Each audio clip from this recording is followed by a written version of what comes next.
తెలంగాణలో కాంగ్రెస్ కు కొత్త అధ్యక్షుడు రాబోతున్నాడా? టీపీసీసీలో పదవుల పండుగ ఉండబోతోందా? పార్టీ పదవులతో పాటు కేబినెట్ నామినేటెడ్ పోస్టులు పదవుల భర్తీపైన కసరత్తు జరుగుతోందా? పార్టీ పదవులు ఎవరిని వరించనున్నాయి?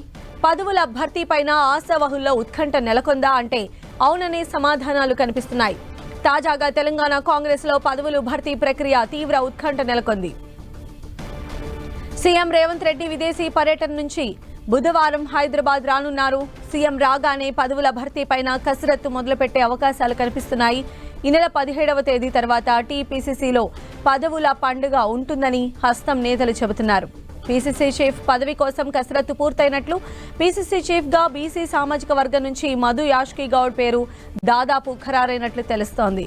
ఇక వర్కింగ్ ప్రెసిడెంట్లుగా ఉన్న అన్ని ప్రధాన సామాజిక వర్గాల నేతలకు ఛాన్స్ దక్కే అవకాశం ఉన్నట్టు కనిపిస్తోంది.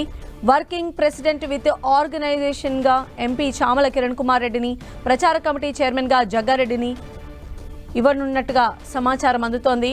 అంతేకాకుండా పలువురు కీలక నేతలకు ఏఐసీసీ కార్యదర్శులుగా ప్రమోషన్ వచ్చే సూచనలు మెండుగా ఉన్నట్లు తెలుస్తోంది. అంతేకాకుండా కేబినెట్ విస్తరణ కోసం కసరత్తు పూర్తయినట్లు సమాచారం. ఖాళీగా ఉన్న 6 కేబినెట్ బెర్త్లలో 4 మంత్రి స్థానాలను భర్తీ చేసేందుకు అధిష్టానం గ్రీన్ సిగ్నల్ ఇచ్చినట్లు కాంగ్రెస్ సన్నిహిత వర్గాల ద్వారా సమాచారం తెలిసింది. 2 బెర్త్లను ఖాళీగా ఉంచనున్న కాంగ్రెస్ అధిష్టానం సామాజిక వర్గాలను దృష్టిలో పెట్టుకుని కేబినెట్ విస్తరణ చేపట్టనున్నట్లు తెలుస్తోంది. ఇదిలా ఉంటే మంత్రి పదవుల రేసులో ఎమ్మెల్యే కోమటిరెడ్డి రాజగోపాల్ రెడ్డి, ఆది శ్రీనివాస్, బీర్ల ఐలయ్య, శ్రీహరి ముదిరాజ్, ప్రేమ్ సాగర్ రావు, మల్రెడ్డి రంగారెడ్డి, సుదర్శన్ రెడ్డి, బాలు నాయక్, మదన్ మోహన్ రావు పోటీ పడుతూ ఉన్నారు. నామినేటెడ్ పోస్టుల కోసం ఢిల్లీలో పలువురు లాబింగ్ చేస్తున్నట్లు సమాచారం.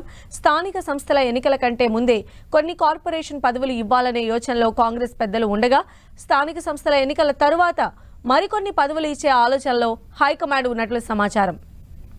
ఏది ఏమైనా టీపీసీసీలో పార్టీ పదవులతో పాటు కేబినెట్ నామినేటెడ్ పోస్టులు ఎవరిని వరిస్తాయో వేచి చూడాల్సిందే.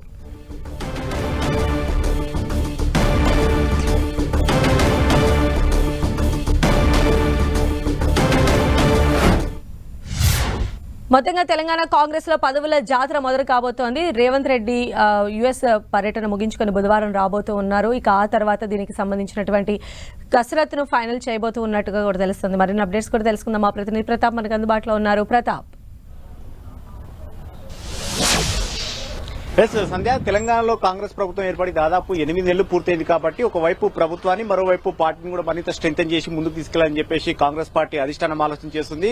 ప్రభుత్వంలో ఖాళీగా ఉన్న మంత్రి పదవుల బెర్తులతో పాటు పీసీసీకి సంబంధించిన మొత్తం కార్యవర్గాన్ని కూడా రీషఫ్లింగ్ చేయాలని చెప్పేసి కాంగ్రెస్ పార్టీ అధిష్టానం అందులో భాగంగానే ఆలోచన చేస్తుందని చెప్పుకోవచ్చు. ప్రధానంగా ఇప్పటికే చూడవచ్చు, మనం పీసీసీ చీఫ్ గా కానీ అదేవిధంగా సీఎం గా ఈ రెండు కూడా సీఎం రేవంత్ రెడ్డి కొనసాగుతున్నారు కాబట్టి ఆ పీసీసీ చీఫ్ పోస్ట్ ను వేరే ఒకరికి మారుస్తారని చెప్పేసి చాలా కాలంగా ఊహాగానాలు అయితే వినిపిస్తా ఉన్నాయి. దీనికి సంబంధించి కూడా సీఎం గా ఇప్పుడు రెడ్డి సామాజిక వర్గానికి సంబంధించి రేవంత్ రెడ్డి ఉన్నారు కాబట్టి ఖచ్చితంగా పీసీసీకి సంబంధించి ఇతర సామాజిక వర్గాలకు కేటాయించే అవకాశాలు ఉన్నట్టు ఇప్పటివరకు ప్రచారం. దాదాపుగా పీసీసీ చీఫ్ పోస్ట్ కు సంబంధించి బీసీ సామాజిక వర్గం నుంచి మధు యాష్కి గౌడ్ పేరు దాదాపు ఖరారైనట్టుగా కూడా కాంగ్రెస్ పార్టీ వర్గాలు చెప్తున్నాయి. దీంతో పాటు వర్కింగ్ ప్రెసిడెంట్ గా కూడా 5-6 మందికి అవకాశం ఉంటుంది.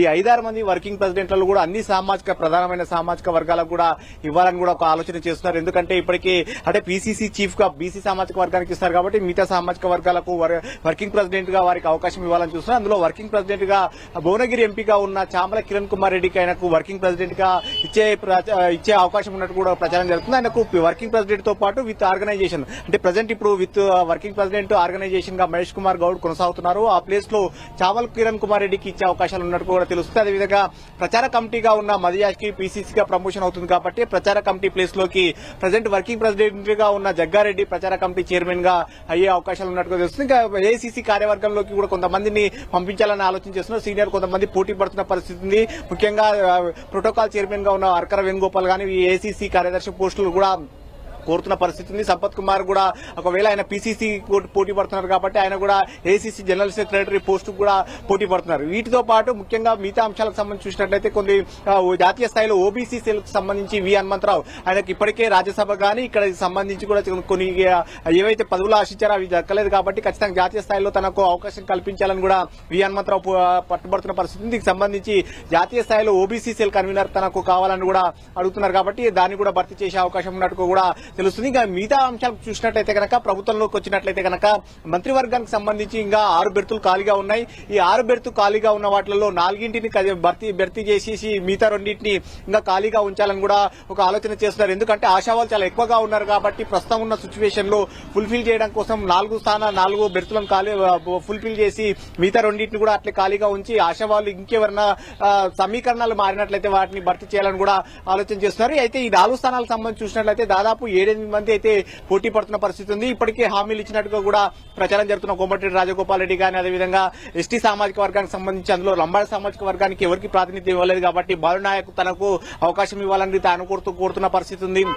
మరోవైపు ముదిరాజ్ సామాజిక వర్గానికి ఇప్పటికే కేబినెట్ లోకి తీసుకుంటామని సీఎం రేవంత్ రెడ్డి చెప్పారు కాబట్టి శ్రీహరి ముదిరాజ్ అతను కూడా పోటీ పడుతున్న పరిస్థితి. అయితే ప్రభుత్వ విప్పుగా ఉన్న బీర్లా ఐలయ్య యాదవ్ సామాజిక వర్గానికి సంబంధించి ఎవరు కూడా కేబినెట్ లో లేరు కాబట్టి ఇప్పటికీ ఏపీలో కేబినెట్ లోకి తీసుకున్నారు. చాలా ప్రాధాన్యత ఉంటుంది కాబట్టి ఇక్కడ కూడా తెలంగాణలో ఇవ్వాలని మొట్టమొదటి కేబినెట్ లో ఇంతవరకు ఎవరు కూడా యాదవ్ సామాజిక వర్గానికి ఇవ్వలేకుండా నడుస్తున్న ప్రభుత్వం కాబట్టి ఖచ్చితంగా తనకు అవకాశం కల్పించాలని చెప్పేసి బీర్లా ఐలయ్య కోరుతున్నారు. సో మొత్తం మీద అట్లా బీర్లా ఐలయ్యతో పాటు మున్నూరు కాపు సామాజిక వర్గానికి సంబంధించి ఇక్కడ 2 ఈక్వేషన్స్ నడుస్తున్నాయి. ఒకటి ప్రభుత్వ విప్పుగా ఉన్న ఆది శ్రీనివాస్ కు ఖచ్చితంగా మంత్రి పదవిలోకి తీసుకునే అవకాశం ఉంటుందా లేదంటే కనుక హైదరాబాద్ ఈక్వేషన్ కనుక చూసినట్లయితే కనుక దానం నాగేందర్ ఇప్పటికే బీఆర్ఎస్ నుంచి కాంగ్రెస్ లోకి వచ్చారు కాబట్టి దానం నాగేందర్ ను తీసుకునే అవకాశం ఉన్నట్టు కూడా ఒక ప్రచారం జరుగుతుంది. ఈ 2 ఈక్వేషన్లలో ఎవరికో ఒకరికి ఫుల్ఫిల్ అయ్యే అవకాశం ఉన్నట్టు కూడా కాంగ్రెస్ పార్టీలో ప్రచారం జరుగుతుంది. సో మొత్తం మీద ఉమ్మడి జిల్లాల వారీగా కూడా కొన్ని జిల్లాల నుంచి కూడా ప్రాతినిధ్యం లేదు కాబట్టి రంగారెడ్డి గాని హైదరాబాద్ గాని అదేవిధంగా నిజామాబాద్ ఆదిలాబాద్ ఈ 4 జిల్లాలకు ప్రాతినిధ్యం లేదు కాబట్టి ఈ 4 జిల్లాలకు కూడా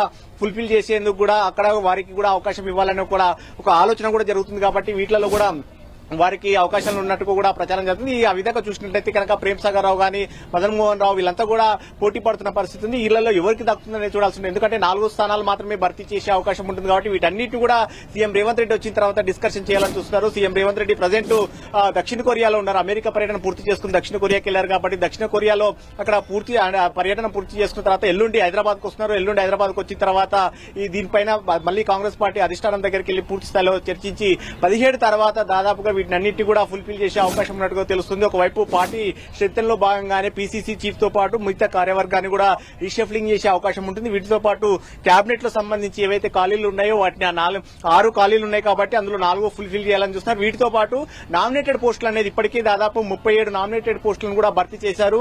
మిగతా కొన్ని ఇంకా నామినేటెడ్ పోస్టులు ఖాళీగా ఉన్నాయి కాబట్టి దీనికి సంబంధించి కూడా చాలా మంది ఆశావాళ్ళు ఉన్నారు. వాటికి సంబంధించి కూడా స్థానిక సంస్థల ఎన్నికలు సెప్టెంబర్ లో పెట్టాలని కూడా ఆలోచన చేస్తుంది ప్రభుత్వం కాబట్టి వాటికన్నా ముందే నామినేటెడ్ పోస్టులను కూడా కొన్ని భర్తీ చేయాలని కూడా ఒక డిమాండ్ అయితే వస్తున్న పరిస్థితి ఉంది. సో ఈ నేపథ్యంలో ఈ మూడింటిని కూడా ఫుల్ఫిల్ చేసి ఒక 10 పందేలను కంప్లీట్ చేసేసి మరింత దూకుడుగా ముందుకెళ్లాలని కూడా ఆలోచన చేస్తుంది కాబట్టి వీటన్నిటికి సంబంధించి మంత్రివర్గంతో పాటు నామినేటెడ్ పోస్టులు అదేవిధంగా పార్టీకి సంబంధించి పీసీసీ మిగతా కార్యవర్గం అన్నిటి కూడా భర్తీ చేయాలని చూస్తే మొత్తం మీద ఈ నెల 17 తర్వాత వీటన్నిటి కూడా వరుసగా 1 by 1 అన్ని కూడా ఫుల్ఫిల్ అయ్యే అవకాశం ఉంటుంది సంధ్య.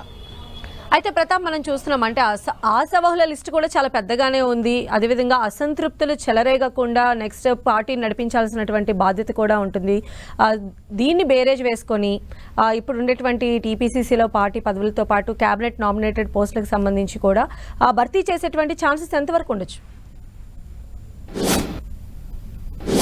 డెఫినెట్ గా కాంగ్రెస్ పార్టీలో అనేది అసంతృప్తులు చాలా ఎక్కువగా ఉంటుంది. ఎంత చేసినా కూడా చాలా వరకు ఆశావాళ్ళు ఎక్కువగా ఉంటారు. ముఖ్యంగా ఇందులో ఎవరికి వారు అన్నట్టుగా ఉంటుంది. ముఖ్యంగా లాబీ అంటే ఢిల్లీలో అధిష్టానంతో ఎవరి పలుకుబడి ఉంటుందో ఎవరికి పై చేసి సాధిస్తే వారికి అన్నట్టుగా ఎక్కువగా ప్రచారం అయితే ఒకటి ఉంటుంది. అందులో భాగంగానే చాలా మంది నేతలంతా కూడా తమ పదవుల కోసం ఇప్పటికే ఢిల్లీ బాట పడుతున్న పరిస్థితి అయితే ఉంది. చాలా మంది ఊరు వెళ్లి దానికి సంబంధించి ఇప్పటికే ప్రాసెస్ చేసుకున్న పరిస్థితి, కొంతమంది ఇప్పటికే ఢిల్లీ వెళ్లి వచ్చిన పరిస్థితి ఉంది. సో మొత్తం మీద మళ్ళీ సీఎం వచ్చిన తర్వాత ఇదంతా ప్రాసెస్ ఉంటుంది కాబట్టి అందులో భాగంగా ఇప్పటికే పీసీసీకి సంబంధించిన అంశానికి సంబంధించి చూసినట్లయితే కనుక ఈ అంశానికి ఒక కొలిక్కి రాకపోవడంతో గతంలో 2-3 పర్యాయాలు భేటీ అయిన తర్వాత కూడా ఈ అంశాన్ని ఒక కొలిక్కి రాలేదని కూడా చెప్తున్నారు. ఈ అంశాన్ని అన్నిటి కూడా దృష్టిలో పెట్టుకున్న తర్వాత ఇప్పుడు ఈ కాంగ్రెస్ పార్టీ అధిష్టానం ఒక క్లియర్ కట్ గా ఒక పిక్చర్ కి వచ్చినట్టుగా కూడా పార్టీ వర్గాలు చెప్తున్నాయి. అందులో భాగంగానే పీసీసీ అంశానికి సంబంధించి ఫుల్ఫిల్ చేయాలి. ఎందుకంటే ఒకవైపు పార్టీ అధ్యక్షుడిగా మరోవైపు ప్రభుత్వ అధినేతగా 2 ఉండడం వల్ల తనకు సమయం కేటాయించలేకపోతున్న పార్టీకి సంబంధించి కాబట్టి ఖచ్చితంగా ప్రభుత్వంలో ఉన్న పార్టీకి సంబంధించి మరింత కార్యకర్తలు జోష్ ఇవ్వాలన్నా, ముందుకు తీసుకెళ్లాలన్నా, పార్టీని ముందుకు తీసుకెళ్లాలన్నా వాళ్ళకి వేరే ఎవరికి అవకాశం కల్పించాలని కూడా ఆలోచన చేస్తున్నారు. మొన్నటి వరకు పార్లమెంట్ ఎన్నికలు ఉన్న నేపథ్యంలో దాన్ని ఆపుతూ వచ్చారు కాబట్టి ఇప్పుడు పార్లమెంట్ ఎన్నికలు కూడా ముగిశాయి. నెక్స్ట్ స్థానిక సంస్థల ఎన్నికలు వస్తున్నాయి కాబట్టి ఈ లోపు పార్టీని స్ట్రెంథెన్ చేయాలంటే కనుక పిసిసి స్థానాన్ని భర్తీ చేయాల్సి ఉంటుంది. వీటితో పాటు కొత్త కార్యవర్గాన్ని అంతా కూడా ఎన్నుకోవాల్సి ఉంటుంది. వీటితో ఈ అంశాలను ఒకవైపు చూస్తున్నా, మరోవైపు కేబినెట్ కు సంబంధించి కూడా ప్రభుత్వాన్ని కూడా మరింత పరుగులు పెట్టించాలని కూడా ఒక ఆలోచన చేస్తున్నారు. ఎందుకంటే ఇప్పటికే ప్రభుత్వం ఏర్పడి దాదాపు 8 నెలలు అవుతుంది కాబట్టి ఈ అంశాన్ని కూడా ప్రభుత్వానికి సంబంధించి కొన్ని శాఖలు, కీలకమైన శాఖలు ఏవైతే విద్య గానీ కొన్ని కీలకమైన శాఖలు ఇంకా పెండింగ్ లో ఉన్నాయి కాబట్టి ఆ శాఖలను కూడా మంత్రులకు కేటాయించాలని కూడా ఒక ఆలోచన చేస్తుంది. హోంశాఖ గానీ, విద్యాశాఖ గానీ ఇట్లా కీలకమైన శాఖలను కూడా వేరే అంటే మంత్రులను కేటాయించి మరింతగా ప్రభుత్వానికి సంబంధించిన కార్యక్రమాలను మరింతగా పరుగులు పెట్టించి జనంలోకి వెళ్లాలని కూడా ఒక ఆలోచన చేస్తుంది. కాబట్టి సో మొత్తం మీద వీటికి సంబంధించి మంత్రివర్గానికి సంబంధించి కూడా ఎవరెవరికి ఇవ్వాలనేది కూడా ఇప్పుడు ఒక అంచనాకు వచ్చినట్టుగా కూడా చెప్తున్నారు. వీటిలో అంటే 6 స్థానాలు ఖాళీ ఉన్నాయి కాబట్టి 4 మాత్రమే ఫుల్ఫిల్ చేసి మరియు 2 ఖాళీగా ఉంచాలి. ఆ రెండింటికి సంబంధించి అసంతృప్తులు గనక ఏమైనా చెలరేగినట్లయితే కనుక తర్వాత వారిని దృష్టిలో పెట్టుకుని మళ్ళీ ఆ 2 ఫుల్ఫిల్ చేయాలని కూడా ఒక ఆలోచన చేస్తుంది. సో మొత్తం మీద ఇప్పుడున్న సిచ్యువేషన్ లో వీటిని అన్నిటి కూడా సర్దుబాటు చేసేందుకు ఒక అంచనాకు వచ్చినట్టుగా కూడా తెలుస్తుంది. పిసిసితో పాటు కేబినెట్ కూడా మొత్తం మీద ఈ ఆగస్టు చివరి వారం వరకు కూడా పూర్తి స్థాయిలో వీటిని భర్తీ చేసే అవకాశం ఉంటుంది. 17 తర్వాత వీటిని ఒక నిర్ణయం తీసుకున్న తర్వాత అనౌన్స్ చేసే అవకాశం ఉంటుంది. వీటితో పాటు నామినేటెడ్ పోస్టులకు సంబంధించి కూడా 37 పోస్టులను గతంలో ఫుల్ఫిల్ చేసినప్పటికీ కొంతమంది నేతలకు వాళ్ళ అంచనాలకు ఇంకా కొంతమంది దక్కలేదనే ఒక అసంతృప్తి ఉంది కాబట్టి వాటిని కూడా భర్తీ చేయాలని కూడా ఒక ఆలోచన చేస్తుంది. కొత్తగా పార్టీలోకి చేరిన ఎమ్మెల్యేలు ఎవరైతే ఉన్నారో దాదాపు 10 మంది ఎమ్మెల్యేలు బీఆర్ఎస్ నుంచి కాంగ్రెస్ పార్టీలోకి చేరారు కాబట్టి వారికి సంబంధించిన అంచెల్లో కూడా ఇవ్వాలి, వారికి కూడా కొన్ని అవకాశాలు కల్పించాలని కూడా ఒక ఆలోచన చేస్తుంది. బీఆర్ఎస్ నుంచి వచ్చిన పోచారం శ్రీనివాస్ రెడ్డి కూడా ఆయనకు రైతు కమిషన్ చైర్మన్ పోస్ట్ ఇస్తారని కూడా ఒక ప్రచారం జరుగుతుంది. ఆయనకు ఆ హామీతోటే పార్టీలోకి తీసుకున్నారని ఒక చర్చ జరుగుతుంది. ప్రభుత్వం చాలా ప్రతిష్టాత్మకంగా రైతు కమిషన్ గానీ విద్యా కమిషన్ తీసుకోవాలి. చెప్పండి సంధ్య. ప్రతాప్, అయితే 6 మంత్రి పదవులు ఉండగా కేవలం 4నే భర్తీ చేయాలని చెప్పి కూడా హైకమాండ్ ఆలోచనలో భాగంగా ఉన్నట్టుగా తెలుస్తోంది. అయితే ఎలాంటి క్రైటీరియాని బేస్ చేసుకుని క్యాండిడేట్ ని పిక్ చేసేటువంటి అవకాశాలే ఉన్నాయి?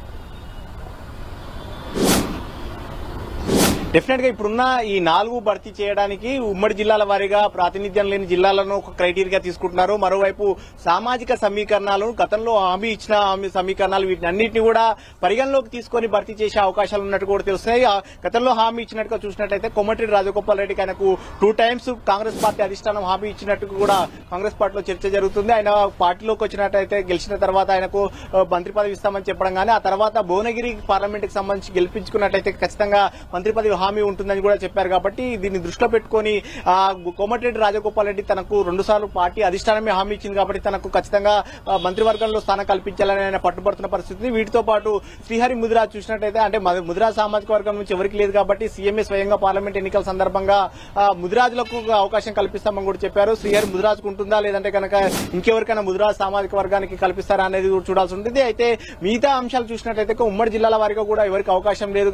కొన్ని జిల్లాలకు ముఖ్యంగా రంగారెడ్డి జిల్లా గానీ, హైదరాబాద్ జిల్లా గానీ, అదేవిధంగా నిజామాబాద్, ఆదిలాబాద్ ఈ 4 జిల్లాల్లో కూడా ప్రాతినిధ్యం లేదు కాబట్టి ఉమ్మడి జిల్లాల వారిగా ఆ జిల్లాల నుంచి కూడా తమకు ప్రాతినిధ్యం కల్పించాలని కూడా పట్టుబడుతున్నారు. ఆదిలాబాద్ జిల్లా నుంచి ప్రేమ్ సాగర్ రావు తనకు ఖచ్చితంగా మంత్రివర్గంలోకి తీసుకోవాలని గట్టి పట్టుబడుతున్న పరిస్థితి. నిజామాబాద్ జిల్లా నుంచి చూసినట్లయితే సీనియర్ నేత అక్కడ సుదర్శన్ రెడ్డి ఉన్నాడు. బోధన నుంచి గెలుపొందిన సుదర్శన్ రెడ్డి ఉన్నాడు. ఆ సుదర్శన్ రెడ్డితో పాటు ఎల్లారెడ్డి నుంచి గెలుపొందిన మదన్ మోహన్ రావు కూడా గట్టి పోటీ పడుతున్న పరిస్థితి ఉంది. ఈ పరిస్థితుల్లో అక్కడ నిజామాబాద్ నుంచి కూడా ఇద్దరు సీరియస్ గా పోటీ పడుతున్నారు. ఇక హైదరాబాద్ జిల్లాకు చూసినట్టయితే కనుక పార్టీ మారిన దానం నాగేందర్ కు అవకాశం కోసం ఎదురు చూస్తున్నారు. ఆయనకు గతంలో పార్టీ ఇచ్చిన గౌరవం కల్పిస్తామని కూడా హామీ ఇచ్చింది కాబట్టి తనను మంత్రివర్గంలోకి తీసుకున్నట్లయితే కనుక పార్టీకి ఇక్కడ నెక్స్ట్ జీహెచ్ఎంసీ ఎన్నికలు కూడా వస్తాయి కాబట్టి పార్టీ స్ట్రెంత్ కోసం కూడా తను ఉపయోగపడతానని కూడా జీహెచ్ఎంసీకి సంబంధించి ఎన్నికలు కానీ మిగతా అంశాలకు సంబంధించి కూడా దాననాగేందర్ అవకాశాలను ఆయనను వినియోగించుకోవాలని కూడా పార్టీ ఆలోచిస్తుంది. ఒకవేళ దాననాగేందర్ కు ఇచ్చే అవకాశం కూడా అక్కడ చర్చిస్తున్నాం. రంగారెడ్డి జిల్లాకు సంబంధించి మల్లెడ్డి రంగారెడ్డి కానీ అదేవిధంగా రామ్మోహన్ రెడ్డి పరిగి ఎమ్మెల్యే ఆయన కూడా పోటీ పడుతున్నారు. సో మొత్తం మీద ఇట్లా ఈ సామాజిక వర్గాలను కానీ మిగతా అంశాలను అన్నింటినీ దృష్టిలో పెట్టుకుని మంత్రివర్గంతో పాటు మిగతా అంశాలను అన్నింటినీ దృష్టిలో పెట్టుకుని పార్టీకి సంబంధించిన పీసీసీ కార్యవర్గాలు కూడా భర్తీ చేసే అవకాశాలు ఉంటాయి. సంధ్య. రైట్ ప్రతాప్, అది మొత్తంగా రేవంత్ రెడ్డి విదేశీ పర్యటన ముగించుకొని హైదరాబాద్ చేరగానే తెలంగాణ కాంగ్రెస్ లో పదవుల జాతర మొదలు కాబోతుంది.